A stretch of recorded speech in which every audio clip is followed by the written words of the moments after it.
बुद्धिहीन तनु जानिके सुमिरो पवन कुमार। बल बुद्धि विद्या देह मोहि हरऊ कलेश विकार। श्री गुरु चरण सरोज रज निज मन मुकुर सुधारि। बरनउँ रघुवर बिमल जस जो दायकु फलचारि। नमो विष्णुपादाय कृष्ण प्रेष्ठाय भूतले श्रीमते भक्ति वेदांत स्वामी इति नामिने। नमस्ते सारस्वते देवी गौरवाणी प्रचारिणे। निर्विशेष शून्यवादी पाश्चात देशतारिणे। जय श्री कृष्ण चैतन्य प्रभु नित्यानंद। श्री अद्वैता गदाधर श्रीवासादि गौर भक्ता वृंदा। हरे कृष्णा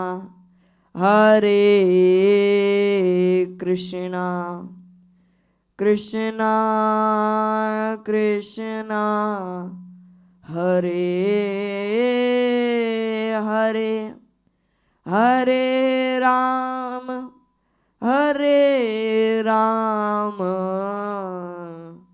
राम राम हरे हरे। बोलो जगत गुरु श्रील प्रभुपाद की जय। तुलसी मात की जय। रामचरितमानस की जय। सो हरे कृष्णा भक्तों, कैसे आप सभी? मेरी आशा है आप सभी भक्त वृंद अच्छे होंगे, स्वस्थ होंगे एवं आप सभी भक्त वृंद इस कथा को आधुनिक उपकरणों के माध्यम से देख रहे हैं, श्रवण कर रहे हैं। इसलिए आप सभी भक्त वृंदों का धन्यवाद एवं आप सभी भक्त वृंदों के चरणों में अरविंद दास का कोटि कोटि प्रणाम एवं आप सभी भक्त वृंदों को जय श्री राधे, जय श्री कृष्णा, जय श्रीमन नारायण, जय श्री सीता। सो भक्तों, जिस प्रकार कल की कथा में तुलसीदास जी ने आलस्य और जो भी सिद्धि, आलस्य और टैलेंट के बारे में जो हमें ज्ञान प्राप्त करवा, जो हमें सिद्धि प्राप्त कराई, वो बड़ा ही प्रेम स्वभाव का था। मानिए हमारी जो सिद्धि है, हमारे जो वोकल्स है, वो बड़े ही प्रेम प्रभाव से, प्रेमी स्वभाव से तुलसीदास जी ने उनका वर्णन किया।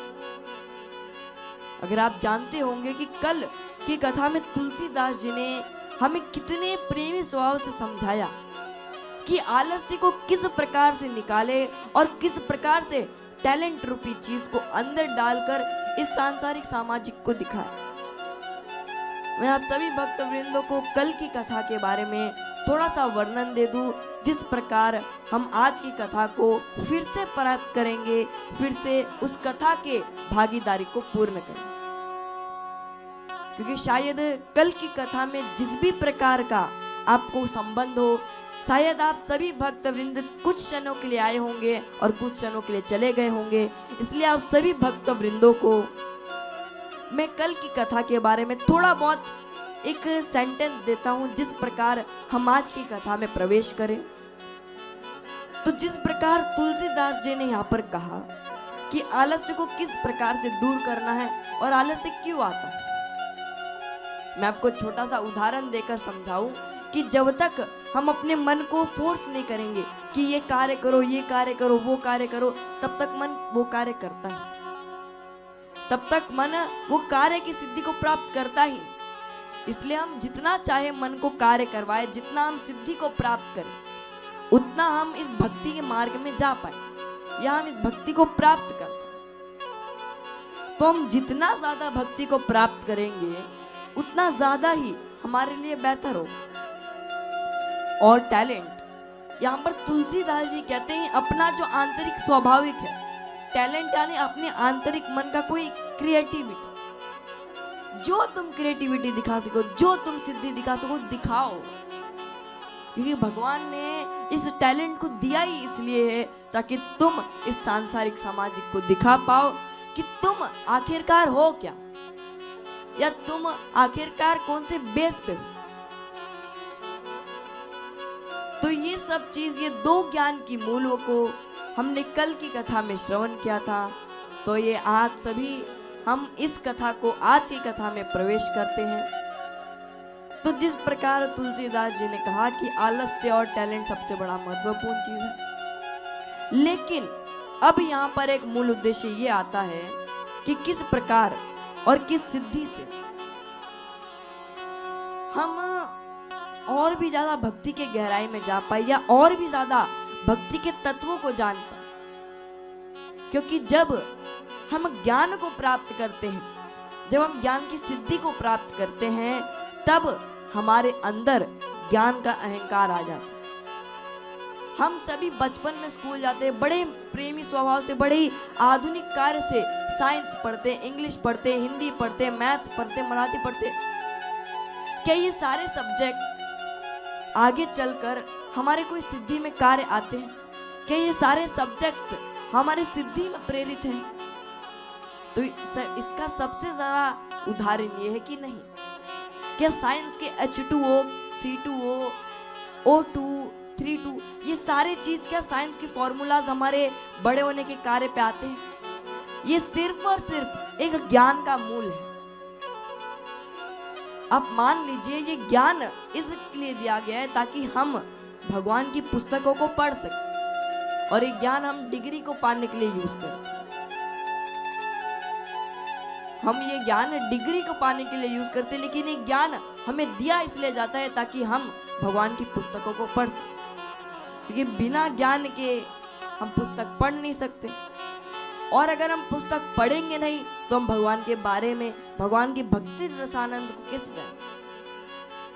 किसी भी प्रीमियर को, किसी भी स्थिति को एक सही आधुनिक में जाना है तो उसे सबसे पहले स्टडी करना हो।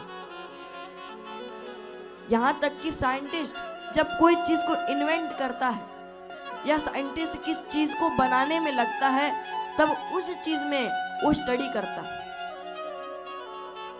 यहाँ तक कि आजकल की टेक्नोलॉजी, यहाँ तक कि आज के पेजेस को बनाने के पीछे भी एक स्टडी है। यानी जो एक एक पेज है, एक एक जो कार्य है, ये जो कपड़े हैं, ये भी रुई से बने हुए, लेकिन इसके पीछे भी कोई एक स्टडी है। बिना स्टडी के, बिना ज्ञान के कुछ संभव नहीं, बिना ज्ञान के कुछ संभव नहीं। लेकिन यहाँ पर एक ट्विस्ट ये आता है कि हमें भक्ति को पाने के लिए, प्रेम को पाने के लिए इस ज्ञान को छोड़ना पड़ता। यहाँ पर ज्ञान के बिना कुछ होता नहीं, ज्ञान के बिना कोई सिद्धि प्राप्त नहीं होती, लेकिन हमें भक्ति को प्राप्त करने के लिए, प्रेम को प्राप्त करने के लिए ज्ञान को छोड़ना पड़ता, ज्ञान की सिद्धियों को छोड़नी पड़ती है। क्योंकि ये ज्ञान एक ना एक दिन अहंकार दिलाता है। यहां तक कि नारद जैसे महान भक्त को ज्ञान ने अहंकार दिलाया, ज्ञान ने एक सिद्धि दिलाई है। और यहाँ पर तुलसीदास जी कहते हैं कि नारद जैसे महान भक्त जो कि मुझसे भी ज्यादा महान है, जो मेरे तत्व के बीच में नहीं, जो मेरे तत्व के आधारित नहीं है, मैं उनका शिष्य रूपी हूं, उनको तक ज्ञान का अहंकार हुआ, तो हम तो एक साधारण मनुष्य, हमें तो कभी ना कभी क्या हर रोज ज्ञान का अहंकार होगा, अगर जब हमारे पास ज्यादा ज्ञान प्राप्त हो जाए। और यहाँ पर तुलसीदास जी ये कहते हैं कि भक्ति प्रेम को पाना है तो ज्ञान को छोड़ना हो। तो क्या ज्ञान भक्ति को प्राप्त करने के लिए, प्रेम को प्राप्त करने के लिए कोई गलत कार्य है या कोई गलत चीज है जिस प्रकार हम भक्ति को पा नहीं पाए? तो इसका सिंपल उदाहरण तुलसीदास जी कहते हैं, नहीं, ज्ञान अपने आप में ही एक भक्ति है। तो फिर हम ज्ञान को भक्ति के मार्ग में जाने पर छोड़ क्यों रहे? क्या ज्ञान ज्यादा आधुनिक है? क्या ज्ञान ज्यादा सांप्रदायिक है? हमें ज्ञान को सबसे ज्यादा महत्व इसलिए दिया है ताकि हम ज्ञान से अपने सांसारिक जीवन को जोड़ पाए। ये ज्ञान ही हमें बताता है कि ये हमारा भाई है, ये ज्ञान ही हमें बताता है कि हमारे माता पिता है, ये ज्ञान ही हमें बताता है कि किस प्रकार की पुस्तक है। ज्ञान के बिना हम कुछ भी चीज संभव नहीं कर पाए। क्या ज्ञान भक्ति में जाने से सबसे बड़ा उद्देश्य है? तो तुलसीदास जी का यहाँ पर उदाहरण ये है कि ज्ञान तो बड़ा ही अच्छा है, बड़ा ही प्रेमी है, बड़ा ही स्वाभाविक है, लेकिन जब हम भक्ति को पाते हैं तभी ज्ञान क्यों छोड़ते? तो यहाँ पर तुलसीदास जी कहते हैं कि ज्ञान हमें अहंकार दिलाता है, ये ज्ञान हमें सिद्धि दिलाती है। जब तक हम इस ज्ञान को अपने बुद्धि में स्टोर करेंगे तब तक हमारे मन में अहंकार रूपी ज्यादा डेवलप होगा। और जब जिस स्थान पे अहंकार होता है उस स्थान पे कलयुग होता है। यहाँ पर हमें भक्ति को प्राप्त करना है, लेकिन हम यहाँ पर कलयुग को बसा रहे हैं। हमें कलयुग को प्राप्त करना है, कलयुग को दूर भगाना है और अपने मन को भक्ति में लाना है, लेकिन यहाँ पर हम कलयुग को ही अपने मन में ला रहे हैं, कलयुग को ही अपने स्वाभाविक मन में ला रहे हैं। यानी सिंपल उदाहरण ये है कि ज्ञान कलयुग है। यहाँ पर मनुष्य जितनी भी ज्ञान को प्राप्त करे, जितना भी ज्ञान को ग्रहण करे, वो बहुत कम है, क्योंकि ज्ञान कलयुग है। ज्ञान कलयुग में आता है जब तक वो अहंकार रूपी में डेवलप नहीं। तो यहाँ पर सबसे ज्यादा सिंपल उदाहरण ये है कि तुलसीदास जी कहते हैं कि ज्ञान एक ऐसा मूल है, एक ऐसा साधन है जिसे हमें प्रेम करना। और यहाँ पर सबसे बड़ा उदाहरण श्री तुलसीदास जी देते हैं कि श्री कृष्ण उद्धव के प्रेम। यानी आप सभी उद्धव को जानते होंगे, जो कि श्री कृष्ण के एक महान और एक सिद्धि मित्र थे। उद्धव इतने ज्यादा ज्ञानवान थे, इतनी ज्यादा सिद्धि प्राप्त किए हुए थे, उनके जितना ज्ञानी आज तक कोई पैदा नहीं। श्री कृष्ण जी भी ये मानते थे कि वो बहुत ज्यादा ज्ञानी थे इस सांसारिक मनुष्य जीवन में। तो उद्धव को ज्ञान का अहंकार होना इसी प्रकार से प्रेम को कन्वर्ट कर, यानी श्री कृष्ण ने जानबूझ के उद्धव को ज्ञान का अहंकार दिलाया कि उद्धव तुम्हारे पास ज्यादा ज्ञान है, कि उद्धव तुम्हारे पास ज्यादा मूल है, कि उद्धव तुम्हारे पास ये है वो है। इस संसार में जब तक जो चीज पे हम ज्यादा टिकते उसी चीज का हमें अहंकार होता। अगर हम भगवान को ज्यादा देर तक प्राप्त करते तो हमें उस चीज का अहंकार होता है कि हम तो भगवान के भक्त हैं, हम ये है, हम महान पोस्ट पे पहुंचे हुए हैं, हम ये सिद्धि प्राप्त किए हुए। यानी जब हमारे मन में अहंकार आता है तब हम एक पुतले जैसे खड़े हो जाते हैं। और यहाँ पर और एक उदाहरण तुलसीदास जी देते हैं कि भीष्म पितामह, महाभारत में भीष्म पितामह सबसे ज्यादा ज्ञानवान थे और सबसे ज्यादा सिद्धिवान भी थे, लेकिन उनकी एक गलती के कारण उन्हें बाणों की सैया में लेटना पड़ा। उन्हें एक ज्ञान की सिद्धि पर उन्हें बाणों की सैया में लेटना पड़ा। ऐसा क्यों हुआ? क्यों? उन्होंने तो परमात्मा को पाने के लिए 100 साल तक तपस्या की, इतनी तपस्या की कि आज के जमाने में कोई मनुष्य उनके जैसा तपस्या कर ही नहीं सकता।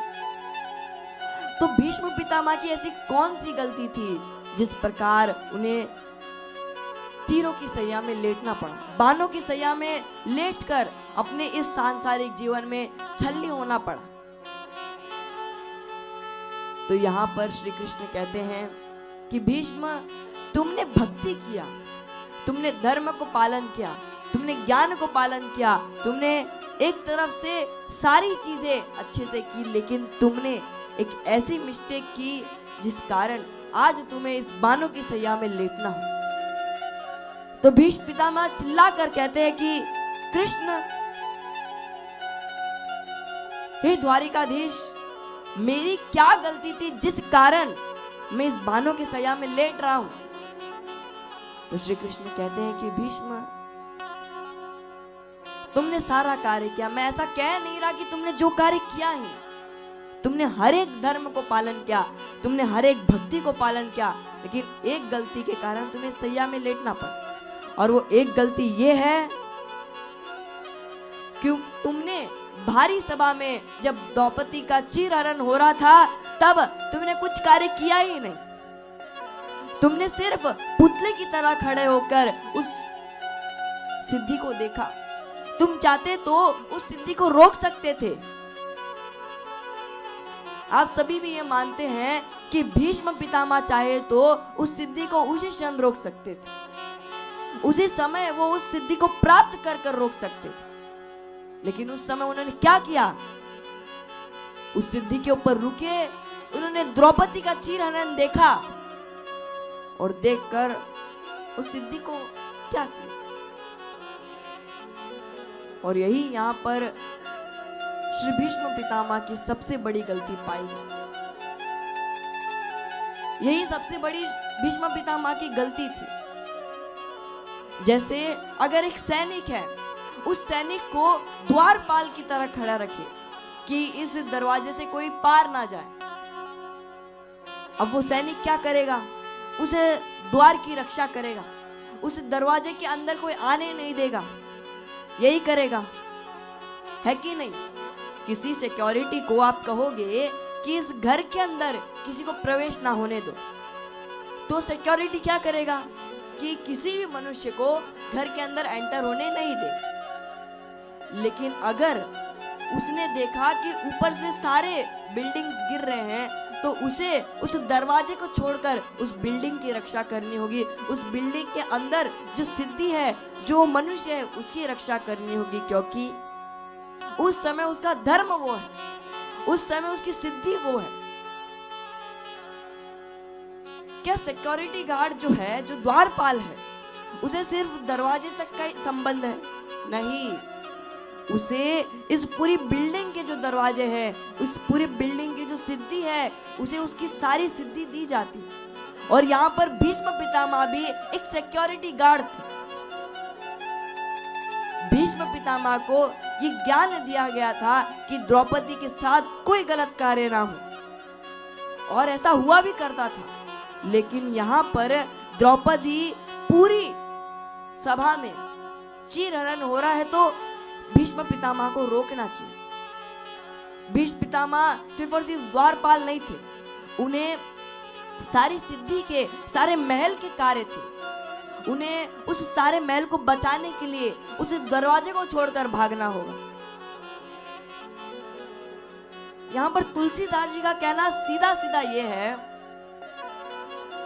कि हमें जो कार्य दिया जाए या जो सिद्धि दी जाए उससे ज्यादा हम किसी मनुष्य को करके दिखाएं, ताकि आगे चलकर वो मनुष्य हमें अपनी सिद्धि में पा पाए। आपने अक्सर मनुष्य को देखा होगा कि जब कोई मनुष्य ज्यादा मीठे से बात करे या जो मनुष्य ज्यादा साधारण कार्य से बात करे, वो मनुष्य बड़े प्रेम स्वभाव से किसी व्यक्तित्व को पाता है, उसके ऊपर सब मनुष्य भरोसा करते।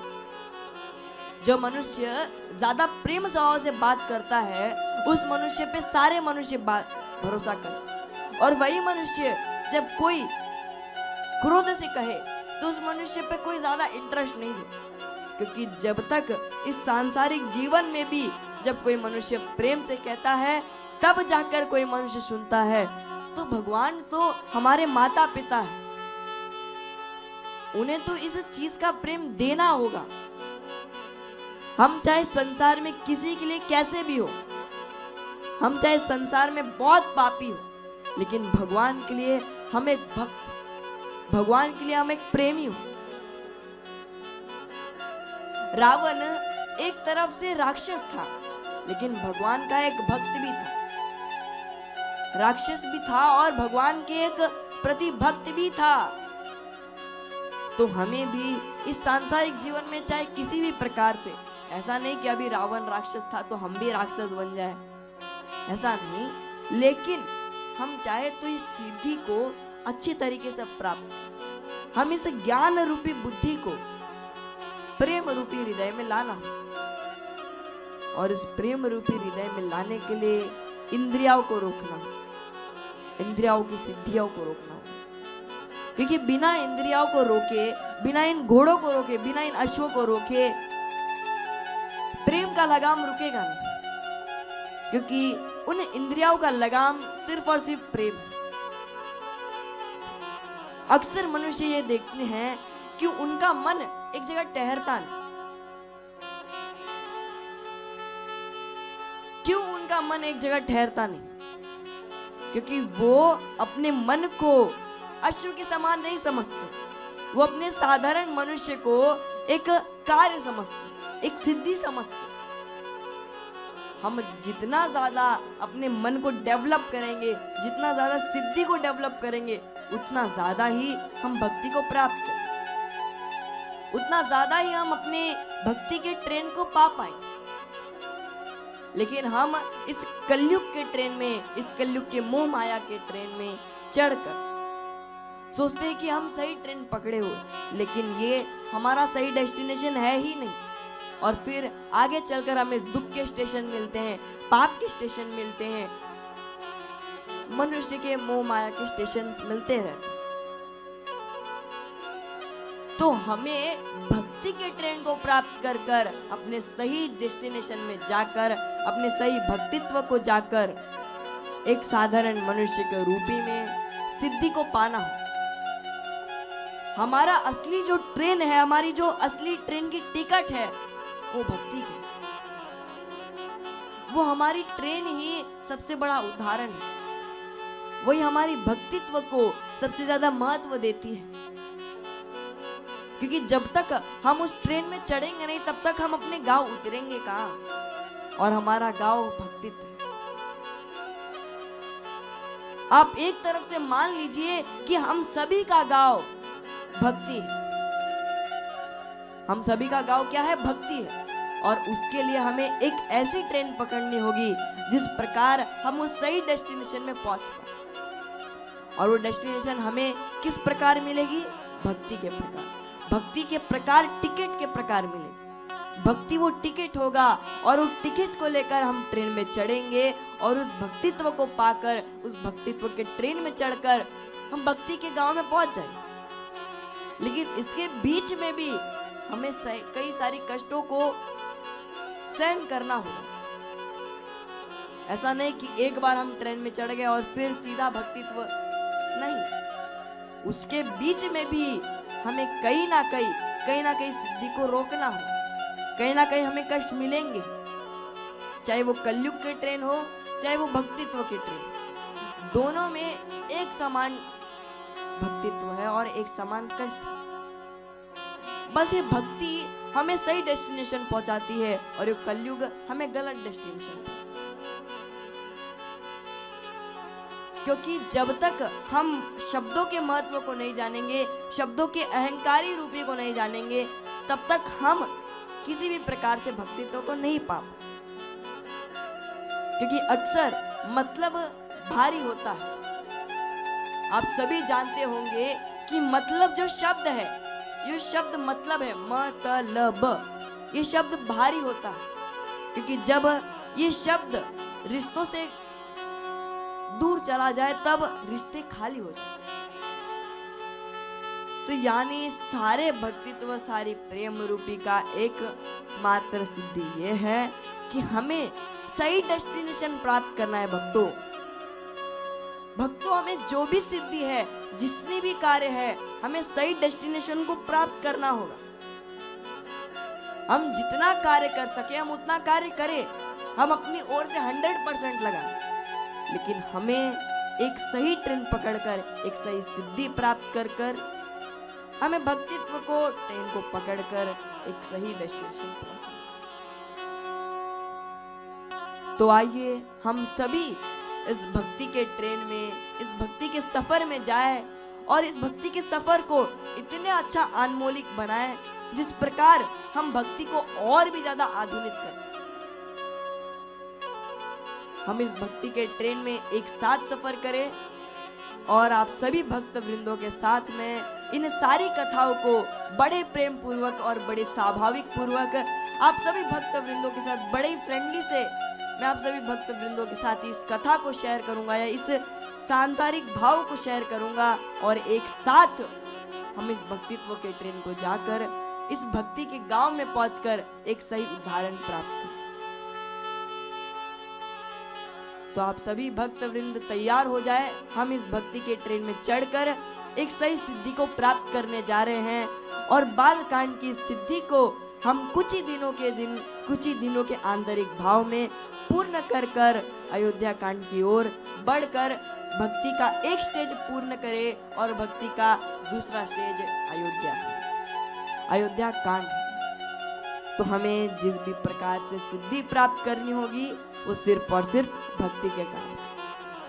तो इसी प्रकार मैं अपनी वाणी को यहाँ पर विराम करता हूँ, अपनी कथा को यहाँ पर विराम करता हूँ। तो अगर आपको ये वीडियो अच्छा लगा हो तो please do like and subscribe. Thank you for watching this video. Hare Krishna, Hari बोल, हरे कृष्णा।